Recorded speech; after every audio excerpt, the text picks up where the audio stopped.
Hola, ¿qué tal? Bienvenidos a esta clase virtual de la materia de desarrollo de técnicas de enseñanza. Vamos a iniciar primero presentándome. Mi nombre soy Susana Báez y voy a estar encargada de ofrecerte estos materiales virtuales para que puedas continuar con tus estudios.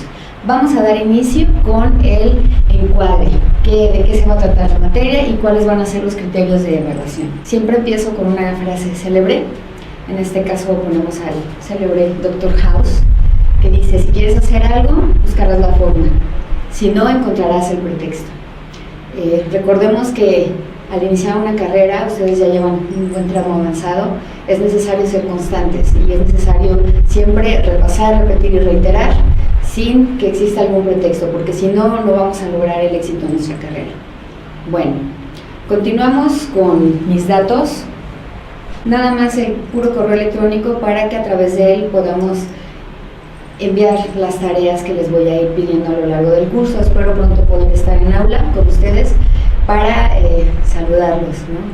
Pero también tengo la cuenta del Facebook, que es Prematemática. Por ahí también es un medio por el que nos podemos empezar a comunicar y enviar los productos de la clase. Vamos directamente a lo que son los rubros de evaluación. Contará 33.3% el proyecto, que ahorita les voy a explicar cuál es el protocolo para que ustedes entreguen ese proyecto. Producto de clase, esto significa que debido a la dinámica que llevo, cada 20 minutos vamos a estar cortando la exposición para que ustedes realicen un mapa conceptual acerca de lo que vimos. Ese va a ser nuestro producto de clase y finalmente la última calificación va a ser el examen.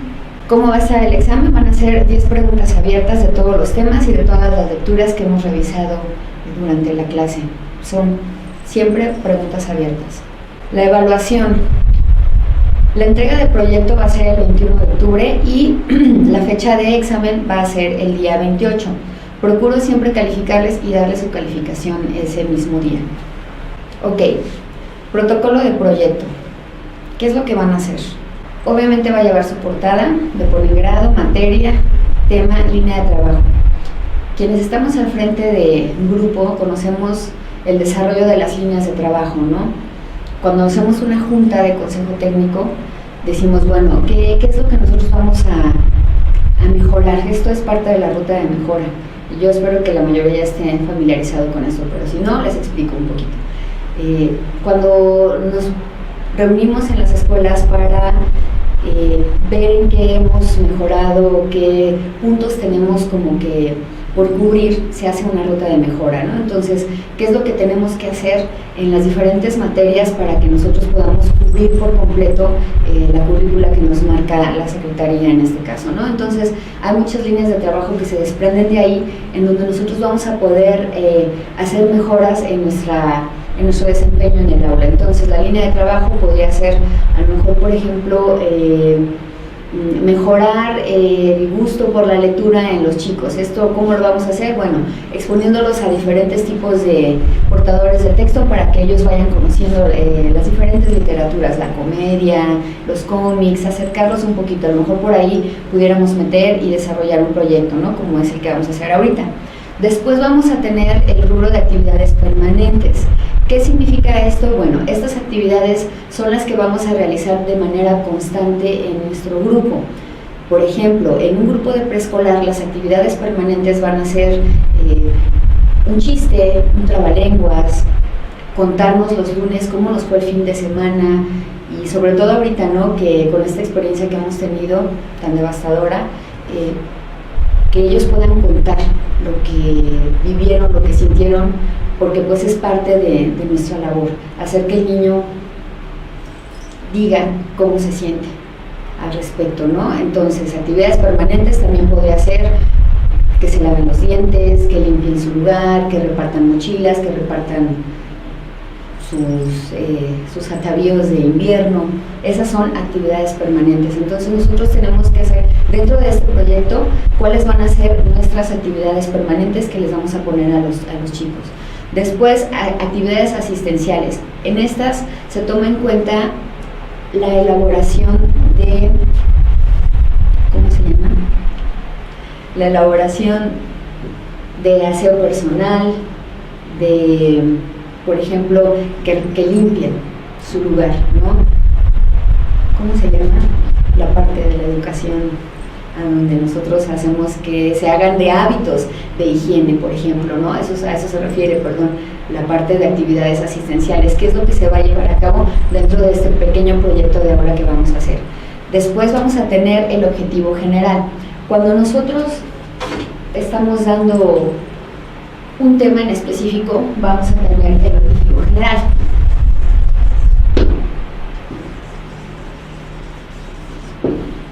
Puede ser que el alumno conozca los diferentes climas que existen en este planeta. Después vamos a irnos con el objetivo directo.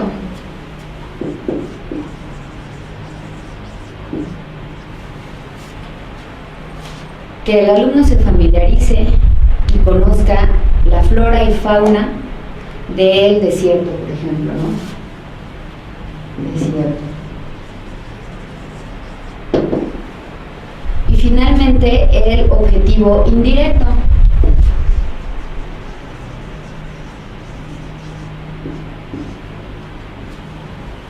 El objetivo indirecto es muy importante porque nosotros vamos a proporcionar un determinado material para que los chicos aprendan y familiaricen con el clima desértico.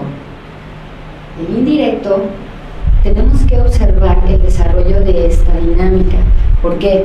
Porque a lo mejor nosotros vamos a llevar un diorama donde vamos a colocar diferentes figuras, por ejemplo, de una serpiente, de un cactus, de una palmera, no sé, varias figuras. Desde el momento en el que el alumno está haciendo esto, podemos ponerle como objetivo indirecto que va a desarrollar, debido a los materiales, el movimiento de pinza fina. O que, por ejemplo, de manera indirecta el niño va a aprender a contar cuántas figuras tiene que poner, o de manera indirecta también puede ver el niño localizar en un determinado espacio, podemos ver coordenadas, en fin, tenemos que ver cuáles son los objetivos que no son los principales, sin embargo van a llegar también a desarrollar. Espero haya quedado un poco claro, si no, de todas formas voy a mandar una presentación para que ustedes vayan viendo cómo van a ser estos objetivos indirectos. Posteriormente van a ser una pequeña dinámica, obviamente como lo acabo de explicar. Debe de venir en este trabajo las instrucciones bien claras, materiales, cuál va a ser el producto de la clase, o sea, después de que ellos manipulen este material, cómo es que debe de evidenciar su aprendizaje, o por lo menos que lo haya manipulado. El mecanismo de evaluación, también eso es parte de la planeación, cómo es que ustedes van a evaluar. Y finalmente los criterios de acreditación. Es importante saber la diferencia entre el mecanismo de evaluación y los criterios de acreditación. Una cosa es que nosotros definamos qué es lo que vamos a evaluar, y otra muy diferente son los criterios que nosotros vamos a tomar en cuenta para que el alumno acredite o no la materia.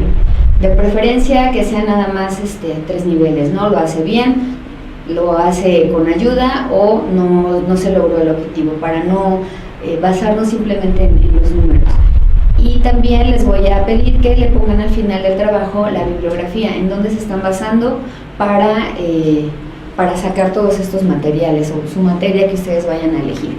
El formato de entrega va a ser una presentación hecha a través de Google Docs. Para quienes no conocen o están familiarizados cómo es la producción en documentos de Google, les dejo en la diapositiva la descripción con el link que pueden consultarlo, y ahí paso a paso les van a ir diciendo cómo ustedes pueden elaborar un documento de Google.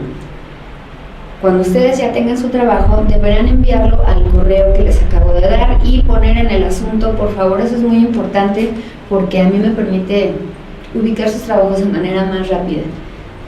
El asunto va a decir proyecto de desarrollo de técnicas. El día de la presentación tienen que entregarlo en impreso con la siguiente escala estimativa. Dice rubro, por cada 2 faltas de ortografía será un punto menos sobre la calificación final.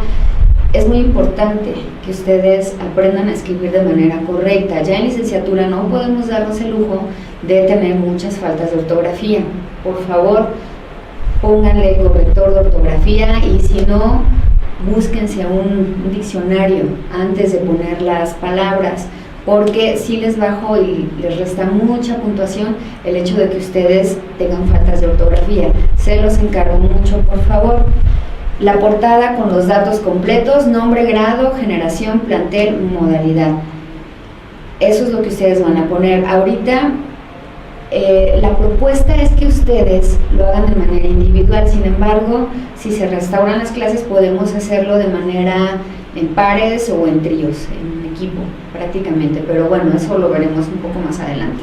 Después va a venir la tabla estimativa, a donde viene el rubro y la calificación, el grado y la materia hacia el cual ustedes van a dirigir su proyecto: secundaria, kinder, preparatoria. Eso ya lo van a decidir ustedes.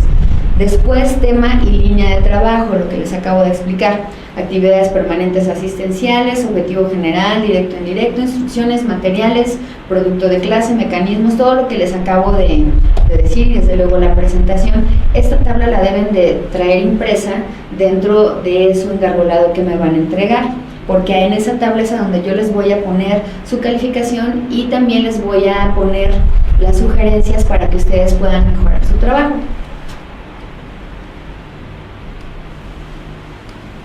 Ok, también les voy a recomendar que vean estos audiovisuales. Generalmente los vemos en clase. Ahorita por el tiempo del video no vamos a poder verlos, pero yo les indicaré cuándo pueden poner una pausa en el video para que puedan ir hacia los links, ¿sale? De esto no se va a entregar reporte escrito, como lo dice ahí, únicamente es para tener un referente y para discutir en clase.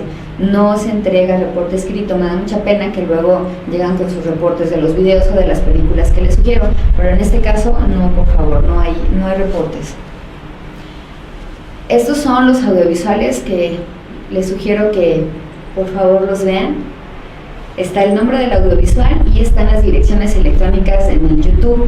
Por favor, si no pueden ingresar a alguno de estos videos, les recomiendo que me manden un correo electrónico avisándome si coinciden. Generalmente sí coincide, pero a veces sucede que quitan los videos del YouTube y ya no tenemos forma. De todas formas, yo tengo los videos y ya se los mandaré posteriormente.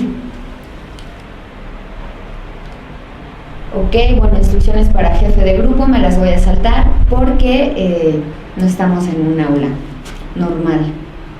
Sin embargo, cuando lleguemos, sí les voy a pedir que me entreguen por escrito, o si me lo pueden enviar más bien por correo, su correo grupal, correo personal, teléfono celular y luego página. Generalmente no los molesto, nada más es para tener un poco de más comunicación a través de WhatsApp. Y también deben de solicitarme el programa guía, los temas y los subtemas. Estos los voy a descargar para que ustedes se dirijan directamente al Google Drive que se les está proporcionando y puedan bajarlos de manera directa. Ok. Es muy importante, chicos, que ustedes descarguen y repasen la diapositiva y repasen la clase porque es mucha información. Entonces debemos de ayudarle a nuestro cerebro a recordarlo, porque con una sola vez no vamos a tener suficiente para que se nos grabe. Es información que trascienda y que no nada más se quede en la memoria de corto plazo. Ok, bueno, lo que les voy a mostrar ahorita es un itinerario. Ese itinerario ustedes también lo deben de contemplar siempre en todas sus clases, no nada más cuando se presenten ante sus grupos o cuando estén realizando su trabajo de intervención psicopedagógica. También les puede servir para que ustedes, dentro de lo que es su carrera como estudiantes, tengan un orden en cómo van a ir desarrollando su clase. Esto es un itinerario de clases. Entonces, ustedes pueden hacerlo como ustedes quieran. Yo nada más les voy a proporcionar las herramientas de cómo a mí me gusta iniciar mi clase. Generalmente empiezo con una frase célebre. En este caso tenemos a Pep Guardiola, ¿no? Yo no sé mucho de fútbol, pero me gustan mucho sus frases porque como entrenador es una persona bastante destacada. Él dice en esta ocasión, se puede tener muchos recursos, pero si no usas la mente, nunca te servirán. Esto es muy cierto porque podemos contar con una tecnología muy avanzada como la de las aulas virtuales, podemos tener recursos económicos, podemos tener recursos materiales. Sin embargo, si no ayudamos a nuestra cabecita a desarrollarse, pues no nos va a servir de nada. Este es el consejo de Pep Guardiola. ¿Ok? Vamos a respirar. Inhalamos 1, exhalamos 2. 1, 2. 1, 2. 1, 2. ¿Para qué nos sirve la respiración? Bueno, para vivir desde luego, pero entre otras cosas es muy importante que en nuestras aulas nos demos el tiempo como que de respirar a profundidad. ¿Por qué? Porque esto va a mantener oxigenado nuestro cerebro. Generalmente respiramos pero no tomamos aire, no nos damos ese tiempo, y en una clase pues al menos los expertos nos dicen que es muy importante mantener esta respiración activa. Ok, luego viene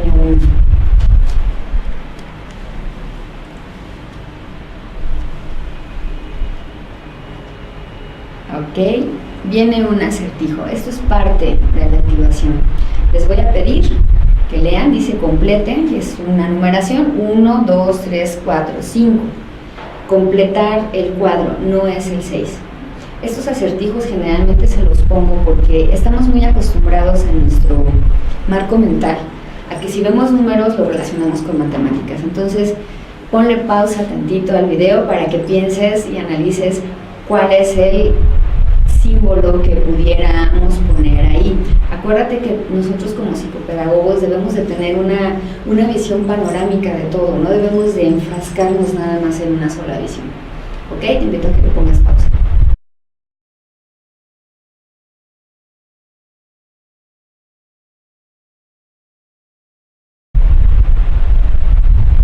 Vamos a dar la respuesta, espero hayas dado con ella. La respuesta del símbolo que falta es la R. ¿Por qué? Dice, esta tabla no es un problema matemático, sino que es el esquema que vemos en la palanca del cambio de los autos. Por eso es que la respuesta es R. Debemos de estar siempre con la visión panorámica. ¿Por qué? Porque solamente así vamos a poder resolver los problemas del día a día. Siempre me gusta recordar al Dr. House, porque él ocupa esta técnica que se llama serendipia. Una serendipia es cuando tú, viendo de manera panorámica y con otras cosas, con otras herramientas de otros temas, los puedes aplicar para resolver uno. Eso es una serendipia, entonces así es como nosotros deberíamos de resolver nuestros problemas. ¿Ok? Ahora les voy a poner este cuadro. También te invito a que le pongas pausa y que observes de manera detenida qué es lo que estás viendo en esta pintura. Es una pintura bastante famosa, ahorita te voy a platicar un poquito, pero ponle pausa y observa.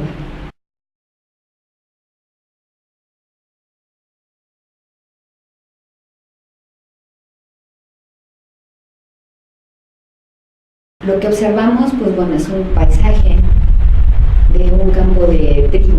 Vemos a una pareja recostada, y si pusimos atención en los rasgos faciales de estas personas, nos vamos a dar cuenta de que la mujer está recargada entre su esposo y una paca de trigo, pero la expresión de ella es como de tranquilidad, de serenidad. Recordemos que cuando se nos acerca a alguien a pedir ayuda psicopedagógica, ellos van a confiar en nosotros con esta expresión de tranquilidad, de seguridad. Por favor, ayúdenme a resolver mi problema. Por eso es muy importante que nosotros estemos bien preparados para que podamos ver cómo vamos a ayudar a esa persona a resolver su problema, a resolver su conflicto o a mejorar sus capacidades. Bueno, la obra es de Vincent Van Gogh y se llama La siesta. Él la realizó en 1890. Es una pintura muy conocida de este pintor tan renombrado. Les recomiendo también que utilicen siempre en su práctica docente o también en su práctica psicopedagógica un poco del arte, porque recordemos que el arte es la expresión de las emociones y sentimientos que llevamos dentro, perdón. Entonces nosotros debemos de tomar en cuenta mucho esto, cuáles son las emociones que trae la persona independientemente del problema que traiga, y debemos de hacerlo que las exprese de manera adecuada, como a través del arte. Entonces, una de mis sugerencias es que se dé un espacio para que nuestro paciente pueda expresarse de manera artística. Esto le va a traer muchas cosas beneficiosas, tanto a nivel psicológico como a nivel neurológico. Ok.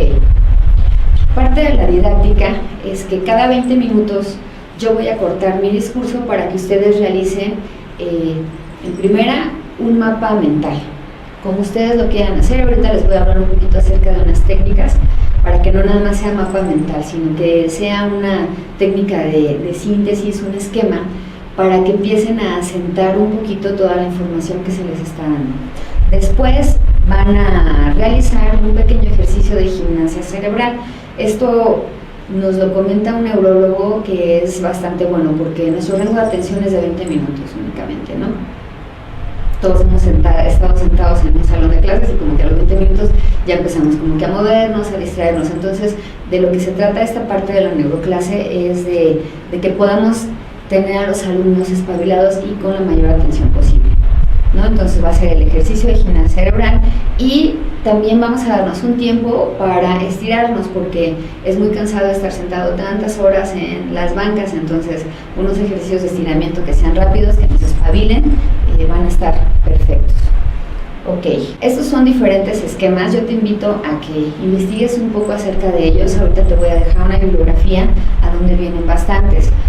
Tenemos el de arcoíris, el de aguamala, el de araña, el de sol, el de radiación, pero también tenemos otros dos esquemas que podemos realizar. Arriba ven ustedes como unas uvas. Estos se llaman racimos baconianos. A grandes rasgos te explico de lo que se tratan los racimos baconianos.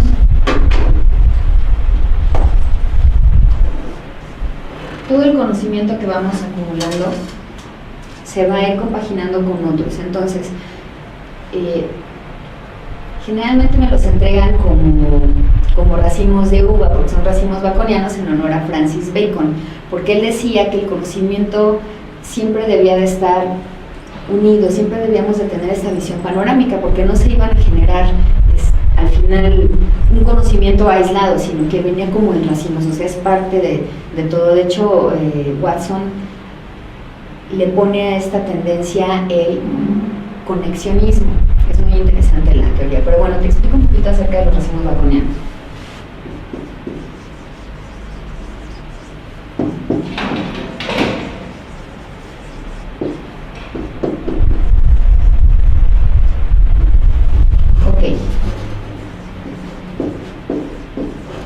Nosotros vamos a estar escuchando los temas,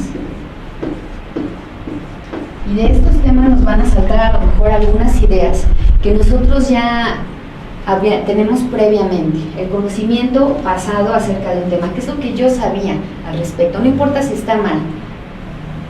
La cosa es que nosotros podamos ir relacionando, bueno, eso tiene relación con algo que yo aprendí hace mucho tiempo. ¿Cuál es el tema principal? ¿Cuáles son las ideas principales? No se trata de hacer un resumen, es únicamente la impresión de lo que más nos haya llamado la atención.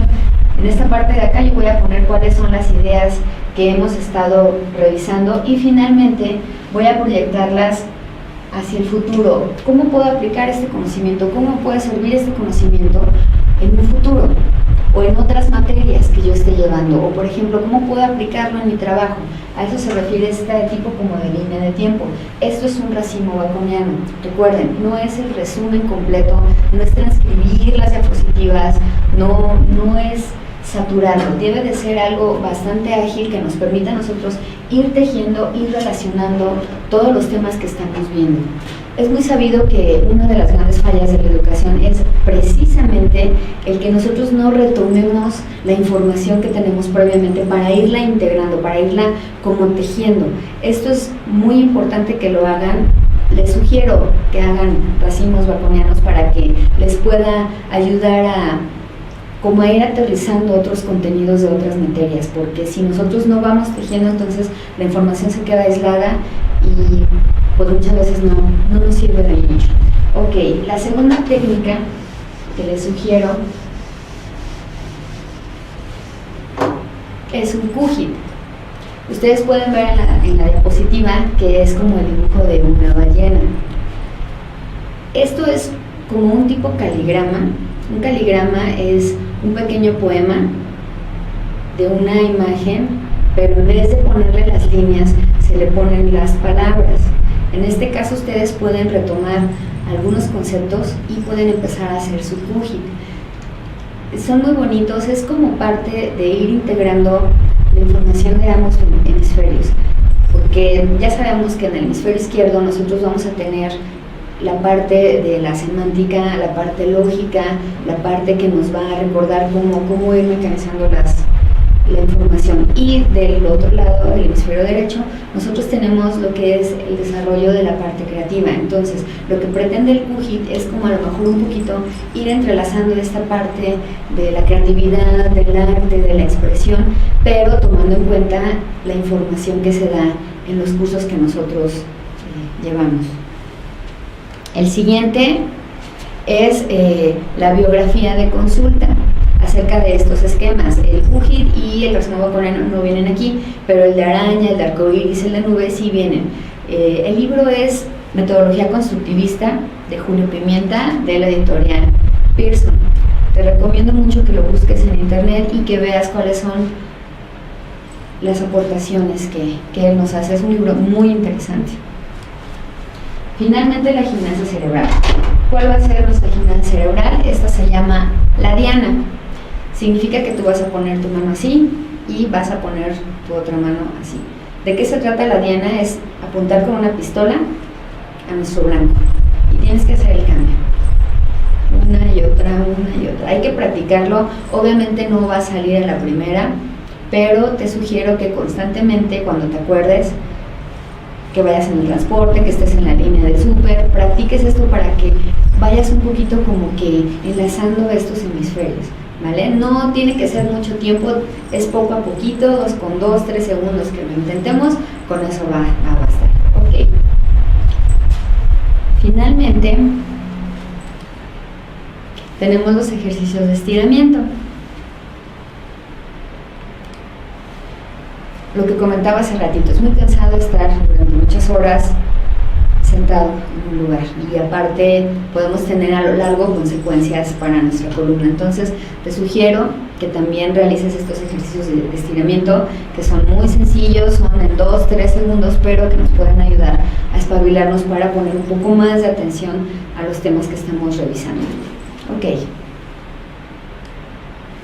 Todo esto de la neuroclase tiene su fundamentación en los trabajos principalmente de un neurólogo, un neurocirujano muy famoso, muy destacado, que ha hecho muchísimas aportaciones en cuanto a la parte biológica, cómo la podemos utilizar o cómo la podemos redireccionar en las aulas. El video que te sugiero que visites es Principios Neurocognitivos para la Enseñanza de Nativos Digitales, del doctor Roberto Rosler. Te dejo el link para que le pongas pausa al video y veas cuál es la fundamentación de toda esta estructura de clase que te estoy ofreciendo en esta ocasión. Ok, bueno, pues vamos a empezar ya directamente con un poco del contenido acerca de los temas que vamos a estar revisando durante el curso. Te recuerdo, la materia es desarrollo de técnicas de enseñanza. Es necesario que nosotros tengamos en cuenta la división que existe entre la parte de la ciencia y la disciplina valorativa. ¿Por qué? Porque cuando nosotros estemos desarrollando nuestras técnicas, debemos de tomar en cuenta el contexto en el cual van a ser desarrolladas, porque muchas veces no sabemos cuál es la diferencia entre una y otra, nos confundimos y a lo mejor puede quedar un pequeño hueco en nuestra práctica. Entonces, ¿cómo vamos a saber diferenciar o contextualizar esto? Tenemos por un lado la ciencia y por otro lado tenemos las disciplinas valorativas. ¿Qué es la ciencia? Son afirmaciones que han sido comprobadas en los hechos. Hechos, no palabras, no creencias, no pensamientos, no tendencias. Son los hechos que nosotros estamos viendo. Generalmente la ciencia lo que hace es describir a la naturaleza. Nada más es una descripción. No estamos tratando de cambiarla, no estamos tratando de influir en esta parte tan rígida, tan rigurosa que es la naturaleza, ¿no? Es el conocimiento de las causas por sus causas y principios. Vamos a encontrarnos con que vamos a tener que la herramienta principal para el desarrollo de la ciencia, pues bueno, es el método científico, igualmente creado por Francis Bacon. Esa va a ser nuestra herramienta científica con la que nosotros vamos a estar desarrollando ahora. Esto que tiene que ver con las técnicas, que a lo mejor nosotros vamos a tener que estar checando hacia dónde vamos a dirigir el conocimiento, hacia qué hemisferio, hacia qué parte, si es el desarrollo matemático, si es el desarrollo del lenguaje, si es el desarrollo del sonido, si es el desarrollo inclusive del habla, ¿no? Cuando tenemos alumnos que son pequeños, que son de preescolar y primaria, debemos de estar muy atentos a este punto. Pero sí es importante que nosotros conozcamos de manera general un poquito el funcionamiento del cerebro y saber que, bueno, este es el respaldo que nosotros tenemos por parte de la ciencia para hacer una intervención adecuada. Después vamos a tener las disciplinas valorativas, que son afirmaciones que no han sido verificadas en los hechos, pero que se creen en ellas e influyen de manera positiva o negativa en las personas. Esta parte de las disciplinas valorativas, bueno, tienen que ver con todo lo que nosotros le vamos a dar un valor. Por ejemplo, si yo tengo una creencia, bueno, yo le doy el valor a esa creencia, sin embargo, no va a ser una creencia única en todo el mundo. Hay muchísimas creencias, hay muchísimas cuestiones que a lo mejor para mí yo le puedo dar un valor bastante grande y para otras personas no le dan ese valor que yo le doy. Ellas tienen otros valores, otras creencias, otras formas de conducta. Entonces, todo lo que involucra una creencia, todo lo que involucra un valor por parte del ser humano se considera una disciplina valorativa. Su herramienta va a ser la fenomenología y la hermenéutica. Vamos a hablar un poquito acerca de cómo podemos distinguir cuándo es ciencia y cuándo es una disciplina valorativa. Dice, para considerarse ciencia se debe establecer reglas para que se demuestre que es falsa y se debe demostrar su existencia y no al revés. A los científicos, ¿qué pasa con los científicos? Que generalmente cuando nosotros hacemos una afirmación, bueno, tenemos que tener un respaldo, tenemos que tener un sustento, un experimento, una investigación para decir y poder comprobar que estamos hablando acerca de una descripción bastante objetiva. Ojo, no estamos hablando de verdades, estamos hablando de descripciones objetivas. Y generalmente, para que nosotros podamos poner a prueba nuestra hipótesis, debemos de decir, bueno, yo vi esto, yo observé, estos son mis datos, pero para que yo pueda saber si es lo bastante cercano a lo objetivo, a lo que realmente estoy observando, necesito decir qué es lo que tengo que hacer para demostrar que esto es falso. Porque si no, no estamos siendo objetivos. A lo mejor nuestro experimento puede estar así grandioso y estar enamorados de nuestra hipótesis, pero necesitamos más pruebas, necesitamos ver cuál va a ser nuestro marco de referencia para demostrar que eso es falso. Suena un poco duro, suena un poco triste, pero así es como trabaja la ciencia. Siempre nosotros vamos a estar tratando de, por decirlo así, tirar todo lo que han hecho personas anteriores a nosotros. Dice, todo tiene que ser probado por un experimento. Les voy a hablar un poco acerca de Jean-Baptiste Helmont. Hace muchísimos años, por allá por 1600, se creía que la vida se generaba de manera espontánea. Entonces Jean-Baptiste lo que quiso demostrar mediante un experimento es corroborar que esta hipótesis era correcta. Entonces, ¿qué hizo? Él puso en su laboratorio una cubeta, puso trapos viejos y puso algunas espigas de trigo. Las dejó ahí durante un día y cuando regresó a ver cuál era el resultado de su experimento, se encontró con la sorpresa de que había ratones. Entonces, dentro de su pensamiento, él dijo, trapos viejos, espigas de trigo, ratones. Yo les pregunto, ¿esto se podría considerar como ciencia? Piensa 2 segundos. Si respondiste que no, error. siempre que una persona se haga cargo de su experimento, te ponga los materiales, a grandes rasgos desde luego, te ponga los materiales y sus resultados, estamos hablando de un experimento verdadero, ¿ok? Lo que va a significar que a lo mejor sí le salieron sus datos, pero hubo un sesgo, que significa que no tomó en cuenta que debía de haber aislado, pero estamos hablando de que se está haciendo ciencia. A veces como investigadores nosotros vamos a cometer errores, ¿por qué? Porque no nos damos cuenta de todos los sesgos que van a existir en nuestro experimento. Pero si dijiste que sí, felicidades, eres un buen observador o observadora. Ok, se movió un poquito el título, pero dice, las hipótesis deben de tener bases estrictamente científicas. Les pongo este par de fotografías del chupacabras con su cabra y al lado la fila de informes y de chismes. Cuando ustedes vayan a sustentar un trabajo, les sugiero que vayan directamente a la literatura del autor, porque luego se empieza a hablar mucho acerca de lo que dicen que dijo fulanito de tal y se hacen muchos chismes. Entonces siempre váyanse a la fuente, siempre todo lo que ustedes vayan a sustentar, váyanse a una bibliografía. Se vale también que ustedes puedan consultar videos en el YouTube, pero siempre fíjense de la fuente. No es lo mismo consultar lo que dijo un youtuber famoso que consultar lo que dijo un experto dentro de su ramo en un video. Es muy diferente. Chequen siempre esta parte, es muy importante para poder sustentar nuestros trabajos. Ok, ¿cuáles van a ser las ramas de la ciencia? Ya lo comentábamos ahorita, sus ramas va a ser la matemática, la física, la química y la biología. Todas estas materias que son parte de la naturaleza van a ser las ramas de las ciencias. Y mucho cuidado con esto, porque aquí viene una reflexión que es bastante profunda. Dice, la verdad es eterna, el conocimiento está incompleto. Confundirlos resulta desastroso. ¿Por qué? Lamentablemente, quien no tiene una formación científica puede no llegar a contextualizar de manera adecuada lo que es una disciplina valorativa y lo que es la ciencia. Entonces van a surgir muchos conflictos. Les sugiero que toda esta parte de la diferencia se la aprendan bastante bien.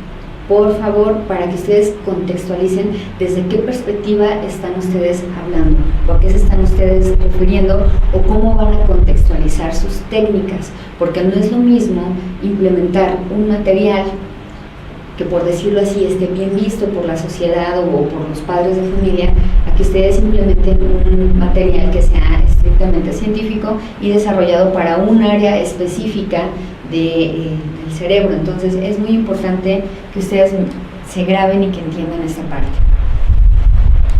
Bueno, vamos a pasar a nuestro primer concepto, que es bastante importante dentro del desarrollo de las técnicas, que es el aprendizaje. Esta definición se la tienen que aprender quizás ahorita de memoria, pero posteriormente la tienen que saber aplicar. Aprendizaje, ¿qué es el aprendizaje? Según la psicología nos dice que es el cambio en la conducta relativamente estable debido a la adquisición de conocimientos teóricos o prácticos. Cuando realmente hay un aprendizaje en las personas, va a haber un cambio en la conducta. ¿Por qué? Porque no puedes dejar de ver lo que ahora ya viste. Entonces, obviamente, te va a cambiar mucho tu manera y cómo te vas a conducir por la vida.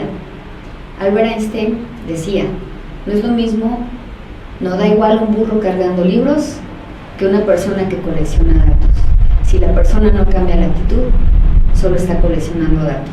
Entonces, mucho ojo ahí, por favor, en esta parte del aprendizaje. ¿Cómo podemos medir los aprendizajes en la manera en cómo se va a conducir una persona? Y lo vamos a medir desde la parte también emocional. Es muy común que las personas le tengan mucho miedo a la matemática. Entonces, ¿cómo van a abordar este tema? A los chiquitos, bueno, más bien a todos, cuando somos pequeños y la maestra nos pasa al pizarrón a desarrollar una multiplicación, una suma, si nosotros no hemos aprendido de manera correcta a hacerlo, lo primero que vamos a notar es que vamos a pasar con nervios.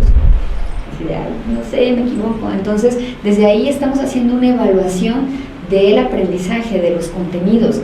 ¿Cuál es la actitud de la persona que va a pasar a resolver o que va a pasar a hablar al frente, cómo se está desempeñando, cómo se está conduciendo, de manera nerviosa, de manera tranquila, de manera confiada. Desde ahí estamos evaluando nuestros aprendizajes. Entonces, mucho ojo con esto, porque si no podemos dejarnos llevar nada más por la cuestión de la evaluación en cuanto a la resolución del examen. Hay un fenómeno que se conoce como aprensión por la evaluación, que significa precisamente que nosotros vamos a cambiar nuestra conducta, nos vamos a sentir estresados, abrumados, miedosos cuando realizamos una prueba.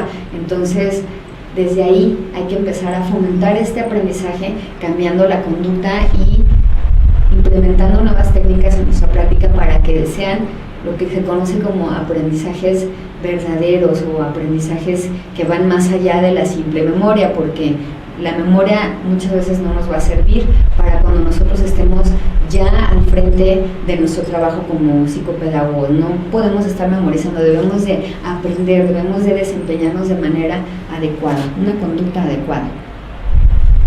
Ahora sí, vamos a hablar un poco acerca de las disciplinas valorativas. Esto ya entra a la parte de las ciencias sociales, válidas en un solo determinado espacio-tiempo.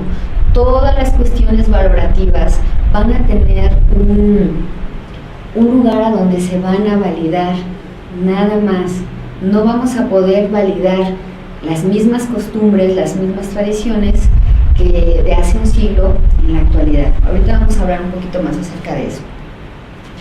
Y bueno, dentro de las disciplinas valorativas, ¿cuáles son sus herramientas de investigación? Pues bueno, va a ser la fenomenología. Esto es muy importante porque nosotros en nuestra práctica psicopedagógica debemos de ser muy observadores. La fenomenología es una de las herramientas, o es la herramienta más poderosa que tenemos. Así como para hacer ciencia tenemos un método científico, para cuestiones psicopedagógicas tenemos la fenomenología, que es el estudio de la observación de un fenómeno, para que nosotros podamos describirlo y brindar una atención óptima. Entonces, más adelante les voy a dar una pequeña introducción de lo que es esta parte fenomenológica, porque es una herramienta que ustedes tienen que poner en práctica durante toda su vida profesional. Ahora, ¿cuáles son las ramas de la disciplina valorativa? Aquí sí ya vamos a encontrarnos con qué es la política, la filosofía, la religión, las corrientes psicológicas, sociológicas, antropológicas y todo lo demás que no es parte de la naturaleza como tal, tiene ya su contexto en la parte de las disciplinas valorativas.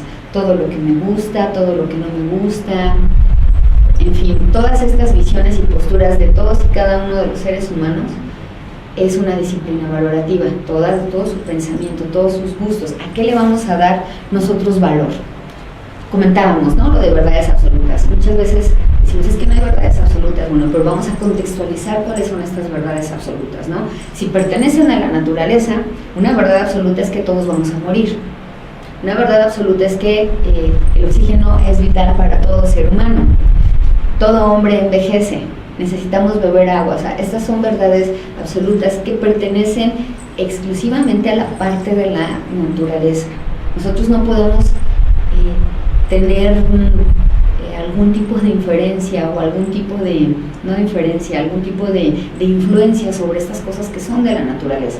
O sea, es un hecho que vamos todos a morir, es un hecho que necesitamos oxígeno. No podemos poner a debatir a ver si sí ocupamos el oxígeno o el agua o el sol o las plantas. O sea, son hechos de la naturaleza.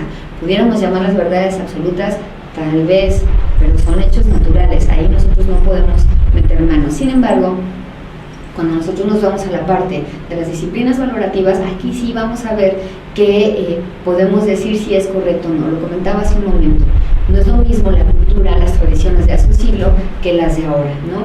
Por eso es que siempre van a depender del espacio-tiempo donde se desarrollen. ¿Por qué espacio y tiempo? Es un concepto de física, pero bueno, voy a explicarlo rápidamente, ¿no? El espacio. No es lo mismo las tradiciones prematrimoniales que tienen, por ejemplo, en África, a las cuestiones matrimoniales que tenemos en América, por ejemplo, y en cada país, inclusive en cada pueblo, en cada colonia, se van a tener tradiciones bastante diferentes. Por eso es que es valorativo. Cada persona le va a dar un valor, las va a aprobar o las va a desaprobar. Estas verdades van a ser ciertas solo en ese lugar. Por ejemplo, en una tribu de África se acostumbra a que el primer matrimonio es arreglado desde antes del nacimiento. Así de, bueno, si tienes una niña se va a casar con mi hijo, ok, si no, pues bueno, ya arreglamos otro. Entonces, ellos se casan cuando están en edad reproductiva, pero después, cada año, en ese lugar se va a organizar un festival a donde los hombres se van a arreglar, se van a poner muy guapos y van a salir a bailar para poder conquistar a una chica, pero no una chica soltera, sino a una chica casada, producto de este matrimonio. Este ritual se realiza cada año, entonces cada año las mujeres, si así lo eligen, pueden estar cambiando de pareja. La única regla es que si a la chica le gusta un chico y logran salirse de la ceremonia sin que el marido los esté observando, entonces se va a reconocer como un matrimonio oficial, cosa que por ejemplo aquí pues no pasa. ¿Por qué? Porque tenemos otras costumbres, tenemos otras cuestiones valorativas en las cuales nosotros nos estamos basando. Sin embargo, en África actualmente se sigue llevando a cabo esta práctica, ¿no? Entonces, espero que se haya quedado un poquito claro esta parte de la diferencia entre cuestiones naturales, científicas, y entre cuestiones de disciplinas valorativas. ¿Por qué? Porque nosotros vamos a estar trabajando con ambas. No significa que la ciencia sea mejor que la disciplina valorativa o que la disciplina valorativa sea mejor que la ciencia, no, sino que son herramientas que nosotros en psicopedagogía debemos de tener bastante contextualizadas, bastante claras, porque vamos a ocupar las dos. No podemos irnos nada más a la parte de la naturaleza, a la parte de pues es que es un cerebro con extremidades, no, o tampoco podemos descartar esta parte y decir pues es que es una persona y no tiene cerebro, no, o sea, siempre tenemos que estar viendo estas dos partes, porque no podemos separar al ser de ninguna de ellas. Entonces, ¿cuándo es una y otra? ¿Cuándo vamos a ocupar una? ¿Cuándo vamos a ocupar otra? Vamos a ocupar herramientas científicas cuando nosotros estemos ayudando a una persona que tenga daños orgánicos, patologías, enfermedades neurológicas, malformaciones, personas que padecen de síndrome Down, Cri-du-Chat, parálisis cerebral, labio leporino. Toda esta parte que pertenece a la naturaleza, bueno, la vamos a estar manejando. Afortunadamente la ciencia ya nos ha dado herramientas para poder ayudar a todas estas personas que lamentablemente padecen de algún tipo de daño. ¿Y cuándo vamos a ocupar herramientas de las disciplinas valorativas? Bueno, cuando nosotros decidamos hacer una intervención utilizando alguna tendencia o alguna corriente psicológica o pedagógica, ¿no? La Gestalt, interpersonal, el psicoanálisis, las pruebas proyectivas, a lo mejor por ahí también entran dentro de esta parte valorativa, que nosotros vamos a darle un valor. ¿Para qué? Para poder ayudar a una persona. Recuerden, nosotros no estamos para juzgar, nosotros no estamos para decir si las creencias de una persona son correctas o son adecuadas. Nosotros tenemos que respetar siempre esta parte de sus creencias, de sus tradiciones, de su cultura, de su sociedad, para poder hacer nuestras intervenciones de manera adecuada. Les comentaba, nosotros no podemos atender nada más la parte científica o nada más la parte valorativa. Manejamos mucho esta parte de atender al ser en su totalidad, lo que es la conformación bio, psico y social. Siempre tenerla muy en cuenta. ¿Para qué? Para poder hacer una intervención adecuada de las necesidades de nuestros pacientes.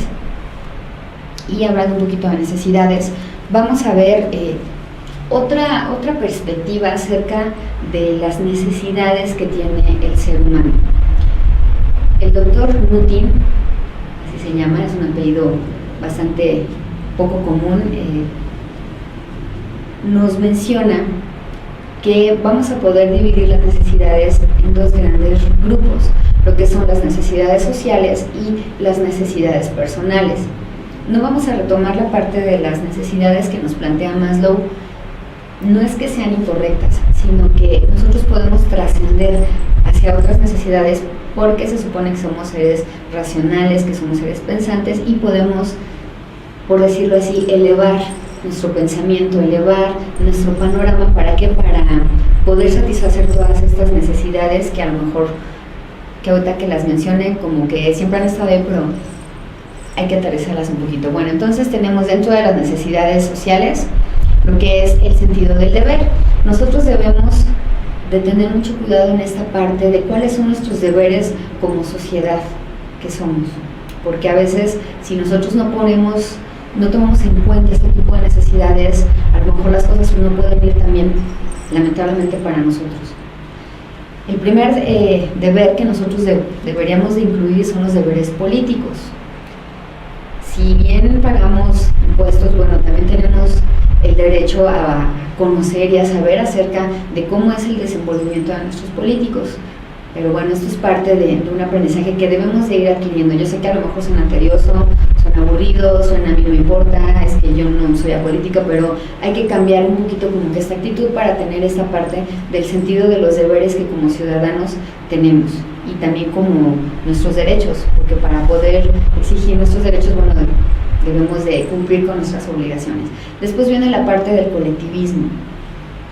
Acuérdense que estamos hablando de necesidades, no estamos hablando de valores, son necesidades. Es necesario que todo ser humano racional y pensante sea colectivo, que ayude a los demás. Es muy conocido que siempre saboteamos el trabajo de los compañeros y pues como que esta práctica debemos de empezar a dejarla de hacer, ¿no?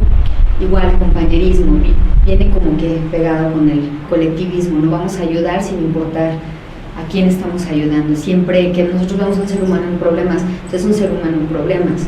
Y tenemos que tener como que esta responsabilidad social de poder ayudar y contribuir con los otros. Después viene la parte humanitaria. Eso también es muy importante, o sea, el ser humano. Es muy común que actualmente veamos los periódicos y las revistas llenos de imágenes bastante fuertes que a la larga han ido haciendo que los jóvenes se desensibilicen. Entonces debemos de tener esta parte humana y debemos de pensar, bueno, pues esta persona es un padre, este hombre que está, o mujer que está aquí en esta revista, muerto, desangrado, o que algo malo le pasó, pues es un ser humano, es una madre, es un padre, una hermana, es un hijo de alguien forzosamente y está causando dolor. O sea, retomar esta parte humanitaria igual para ayudar, para ser colectivos, para ser más compañeros, para ser un poco más humanos. Finalmente, viene la orientación vocacional. Según una teoría muy controversial, dice que somos lo que hacemos. Entonces, nosotros siempre debemos de estar en constante orientación vocacional para que nosotros podamos realizarnos como seres humanos y aportar algo productivo a la sociedad. Podemos cambiar de carrera, sí, claro, podemos cambiar de trabajo, por supuesto, y no debe de pesarnos. Actualmente ya no se utiliza mucho este formato, ¿no? De duró 25 años en su mismo trabajo, no, ya no.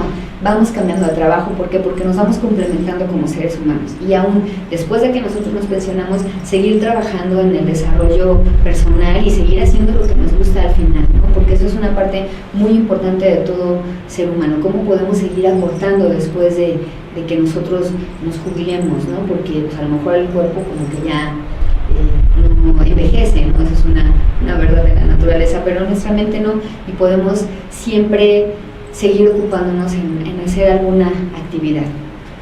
Nuestro trabajo, siempre les digo que el trabajo es sagrado, ¿no? Afortunadamente hay quienes sí disfrutamos nuestro trabajo, sí disfrutamos de compartir un poquito de lo que hemos adquirido a lo largo de toda nuestra carrera, tanto profesional como académica, y pues bueno, la mejor parte es cuando nos pagan por hacer algo que nos gusta, ¿no? Y finalmente el sentido del deber familiar, acercarnos a la familia, apagar un poquito nuestro teléfono y dedicarnos 5 minutos a mirarnos, a conocer cuáles son las emociones y sentimientos y cómo es el día a día de nuestros familiares, que pudiera sonar así como monstruoso, ¿no? Pero lamentablemente es una realidad que estamos viviendo. No tenemos como que este sentido familiar, cada quien come a una hora determinada o donde le da hambre, ya no es este ritual maravilloso que es parte de los valores de un ser humano, de compartir la comida con nuestros seres queridos. Entonces, bueno, vamos a retomarlo. Después van a venir lo que son las necesidades personales. Estas necesidades personales se van a dividir en 3 grandes grupos. El primer grupo que vamos a tener, ya considerando al ser humano como tal, y por eso son necesidades personales, las anteriores eran las necesidades sociales. Tenemos las necesidades sociogénicas, que dice que son las que han surgido engendradas por la vida social humana. ¿Cuáles son estas necesidades de bienes materiales? Todos necesitamos una casa, una cobija para cubrirnos en la noche, una almohada, necesitamos ropa, necesitamos materiales, insumo. A eso se debe la parte material. Luego tenemos de actividad física o intelectual. Todos nosotros, todos tenemos actividades físicas o intelectuales. En el caso de chicos con algún tipo de síndrome de espectro autista, van a tener más marcada la parte intelectual que la parte física, no van a ser chicos que estén brincando, que se estén moviendo, van a ser personas muy tranquilas, pero sin embargo van a tener un poco de actividad física. Entonces nosotros debemos de tomar esto en cuenta porque tenemos estos dos tipos de actividades. Pudiéramos decir, ay, pero es que a lo mejor es una persona que no lee muchos libros, ¿cómo es que tiene actividad intelectual? Pues sí, tiene actividad intelectual desde el momento en el que se está interesando, a lo mejor si no por cuestiones académicas, se está interesando por las cuestiones de su familia, de sus amigos, de la música, de actores, de actrices, de programas, de tendencias de moda. Todo eso es parte de la actividad intelectual que nosotros debemos de tomar en cuenta. Muy importante saber qué tipo de actividad intelectual se está presentando en nuestro paciente. Hay una película que se llama Ex Machina, me parece, en donde nos dice de qué manera nosotros podemos acercarnos a ver de qué se trata esta actividad intelectual y poder evaluarla. ¿Cuál es el instrumento que nos menciona en esta película? El teléfono celular. Si nosotros queremos saber cuáles son las actividades intelectuales de nuestro paciente, podemos a lo mejor decirle, a ver, ¿me permites ver cuáles son tus búsquedas en el YouTube? ¿Me permites ver cuáles son tus búsquedas en el Google? Todos estamos ansiosos por información, pero hay que ver qué tipo de información es la que está adquiriendo esa persona. A eso nosotros le llamamos actividades intelectuales. ¿De qué se está alimentando? ¿Qué tipo de literatura está viendo? ¿No? Toda esta literatura digital que tenemos actualmente. ¿Qué es lo que la persona está llevando a su cabeza? Recuerden que no solo de pan vive el hombre. Bueno, después vienen las actividades espirituales, o las necesidades, perdón, más bien espirituales. Aquí es a donde van a entrar todas estas corrientes ¿cómo se llama? Todas estas corrientes valorativas. ¿Cuáles son tus creencias? La espiritualidad, según algunos expertos, es que nosotros hablemos con nosotros mismos. Es este diálogo interno que vamos a tener con nosotros. Va a haber algunas personas que van a tener este diálogo interno con alguna deidad. Bueno, eso ya es religión, van a querer compartirlo con una o muchas deidades. Eso ya es parte de la espiritualidad. ¿Cómo es mi comunicación con ese ser superior en el cual yo quiero? Sin embargo, puedo ser una persona espiritual, pero que no tenga ninguna creencia religiosa. Bueno, eso va a ser la parte de las espirituales. Después los intereses cognitivos, que tienen mucho que ver con la parte intelectual. ¿Cuál es lo que yo necesito saber? ¿Cuál es lo que yo necesito plantearme? Luego los de autovaloración. ¿Cómo es que yo me veo a mí mismo? Que tiene que ver con la parte espiritual, porque tengo que hablar conmigo para conocerme. Yo les sugiero que pasen este fin de semana 5 minutos encerradas con ustedes mismos, en sus recámaras, sin celulares, sin ninguna interrupción, para que puedan observar su trabajo fenomenológico, para que ustedes puedan observar qué se dicen a ustedes mismos, empezar a conocerse. ¿Para qué? Para ver cuáles son sus necesidades de autovaloración. Después tenemos las necesidades estéticas, que como lo comentaba hace ratito y lo vimos en la dinámica, pues no es ir a la estética que me pongan las uñas, a que me quiten mi pelo, no, sino que todo ser humano necesita apreciar algo bello de la vida. Por eso la importancia de incluir alguna técnica de arte dentro de las aulas, dentro de nuestra práctica, inclusive de ayuda cuando existe algún tipo de problema. El arte va a ser una parte muy importante porque es la expresión. Les sugiero que vean la película de Equilibrium. Tiene un poquito de fantasía así muy exagerada, hay muchas balas y muchas pistolas, pero tiene una enseñanza muy bonita con respecto a esta expresión de las emociones y los sentimientos, que si nosotros no no nos conocemos y no hacemos todo este análisis del cual hemos estado hablando, a lo mejor vamos a empezar a botar un poquito en nuestra vida, ¿no? Vamos a lo mejor tal vez por ahí de pronto a deprimirnos, cosas así. Entonces les sugiero que vean la película, le quitan la parte de la ciencia ficción exagerada y las muchas balas. Y finalmente la concepción del mundo, cómo nosotros estamos concibiendo nuestro mundo, cómo estamos haciendo que este mundo ocurra, sobre todo para los chiquitos. Recuerden que esos pequeñitos que apenas si levantan el piso, pues en algún momento van a crecer y en algún momento ellos van a estar a cargo de nosotros que vamos a ser ancianos. Entonces debemos de mejorar un poquito esta parte de la concepción del mundo para los pequeños, porque son los que van a estar a cargo de nosotros cuando seamos ya ancianitos. Entonces hagámosles un mundo bonito, un mundo colorido y lleno de amor, para que cuando nos toque cosechar lo que hemos sembrado, pues sean cosas positivas y no negativas. Y finalmente, las necesidades psicogénicas, estas son las que están enraizadas en el funcionamiento de los centros nerviosos que producen los fenómenos psíquicos. Entonces, aquí vamos a ver la parte neurológica, que también, ya lo comentábamos, es muy importante. Por eso es que nosotros debemos de tener como que estas dos visiones, debemos de tener esta parte en donde nosotros sepamos, esto es valorativo y esto es científico, ¿sale? ¿Cuáles son estas necesidades psicogénicas? Bueno, de actividad física o de contacto. En la parte, en las diapositivas, va a venir un link para que ustedes vean este experimento tan interesante que hizo el psicólogo Harlow. Así se llama el experimento de Harlow. Ahí en la diapositiva viene el link para que ustedes lo consulten y se van a dar cuenta de cómo es necesario tener esta parte del contacto físico, que no nada más sea a través de mensajes, que no nada más sea a través de correos, a través de las redes sociales, sino el contacto. ¿Por qué? Porque acabamos de decir que las necesidades psicogénicas son las que están enraizadas en los centros nerviosos.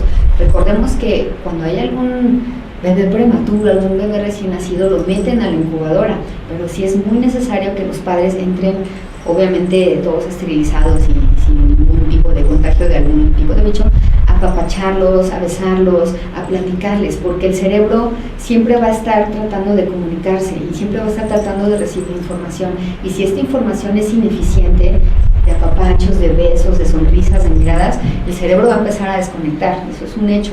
Entonces les sugiero que vean para el video, para que se familiaricen un poco más con esta parte de las necesidades